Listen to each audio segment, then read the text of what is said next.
Kam tas viss ir vajadzīgs? Šodien mūsu namā katrā ziņā nav jautājums, vai tas ir vajadzīgs cilvēkiem. Šeit mums ir labi, ja mums ir visas paudzes šī namā svētdienās. Labvakar, cienījamie klausītāji! Ir sācies 4140. Čikāgas latviešu radioraidījums. Atrodamies Dienvidu Fildelfijas pusē.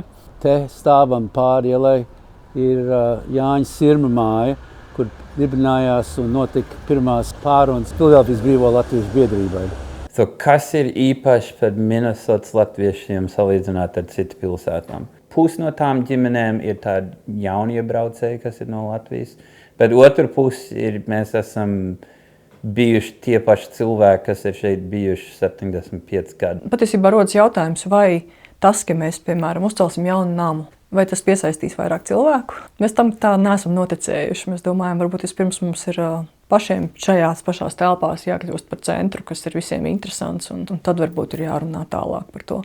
Tā kā lielo kārtu no mūsu draudzes ir pār par 85 gadiem vecumā, un žēl iet uz beigām. Tā kā mēs esam laimīgi, kad vēl Linkolnā mums ir pašiem savu baznīcu vēl, pašiem savu sabiedriskās telpas, un mēs dabonam latviešu mācītājus katru mēnešu. Es nezinu, kā mēs eksistētu bez vietas. Sidrbens saulains šeit, viņiem visiem ir tā kā, zinām, veida gaisotne vai kaut kas, jā.